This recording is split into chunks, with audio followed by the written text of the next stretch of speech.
andao ary tena tsy hamitaka ntsony fa ezaka hiazona ny fahamarinana.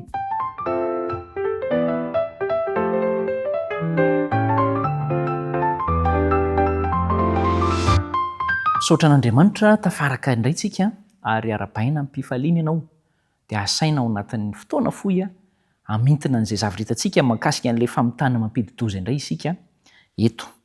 Ireo Gibeonita nanao fanekena tamin'ny Israely fa tsy nikambana tamin'ny mpanjaka hafan'ny Kananita satria hitany fa ho resy foana izay hiady amin'ny Israely. Fantatsika ve fa ny Andriamanitra ivavahantsika tena azo itokisana fa ho mpandresy foana isika. Saingy izao mila miantehitra aminy. Izay ny tena ambony indrindra, andao hiantehitra amin'ilay Andriamanitsika fa ny olona rehetra dia tokony ahitan'izay daholo hoe io Andriamanitra marina io ihany no manome fahombiazana sy fandresena. Ary tsy handeha mikafetsena isika akampitaka eo anatrehan'Andriamanitra fa Andriamanitra tsy azo vazivaziana, Andriamanitra tsy azo nizaniza fitahana. Andao isika dia hoe amitaka andeha amitaka an'Andriamanitra, ino ny fa andeha hitady fomba hamitahana an'Andriamanitra fa dia ho simban'izany isika tahaka ny nataon'ny Gibeonita izay tsy mendrika teo anatrehan'Andriamanitra. Dia nifidy ny Israely hoe andao tsika hiaraka amin'ireto ihany na dia efa fantatra aza ny maha izy azy satria izay ny toetran'ilay Andriamanitsika ny mamindra fo, miantra. Efa natao raha teo moa izany ilay teny fianianana dia tsy azo nitsoahana intsony tao aorian'izay. Ary ny zavatra mety manjo antsika matetika dia ilay hoe diso ny fandraisana fanapahan-kevitra.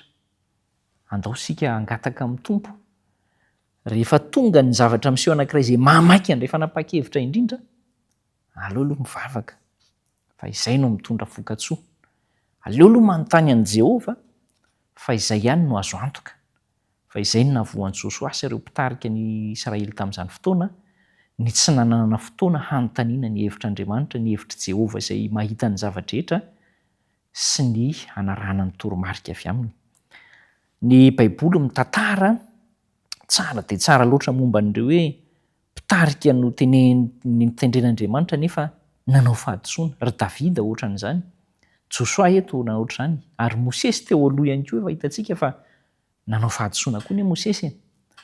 Dia tena asehon'ny Baiboly mazava izany. Inona no tena mahatonga an'izany ho ianao?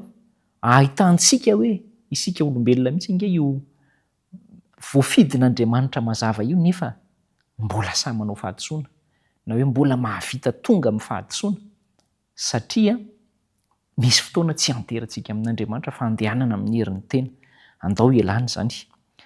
Ny zavatra tena misy ny fampanantenana ny tenenina mila tanterahana.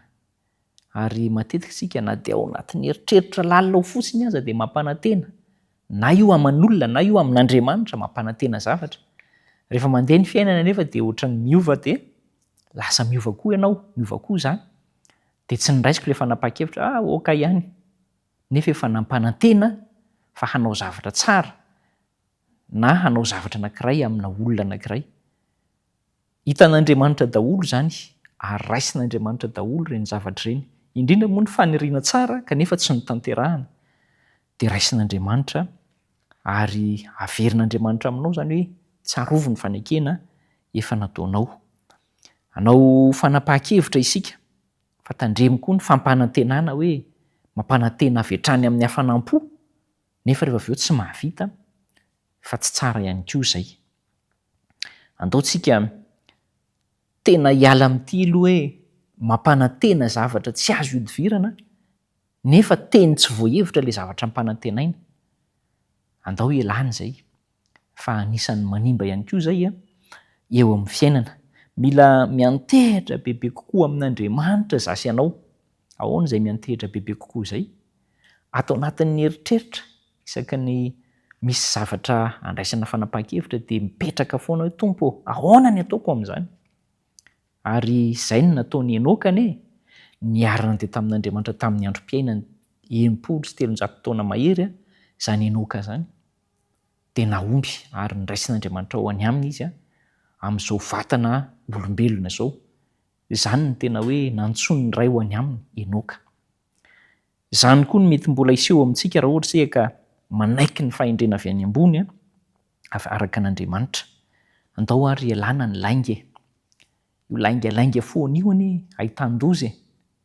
Na ny ray aman-dreny mety mandainga amin'ny zanany, na ny zanaka mety mandainga amin'ny ray aman-dreny, nizaniza mandainga na ao anatina fiarahamonina, na ao anatin'ny tontolon'ny mpiara-mivavaka ny kristianina, dia toetran'ny Satana izay mitondra ny lainga izay. Izy no rain'ny lainga ary tsy haharitra mandrakizay, izany hoe mpandainga izany. Fa ho fongoran'Andriamanitra ny ratsy dia ho fongotra mety miaraka aminy ihany koa ny mpanao ratsy rehefa mifikitra amin'ny lainga.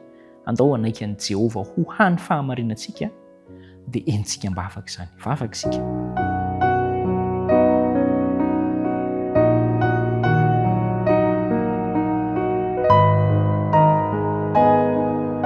Tompo, mifona aminao zahay fa mety miverimberina eo amin'ny fiainanay ihany io hoe tratran'ny lainga io, ary tsy mifikitra aminao, tsy mangataka ny fahendrena avy any ambony ho mpitari-dalana anay, ary tsy manaiky an'i Jesosy Kristy ho an'ny fahamarinanay.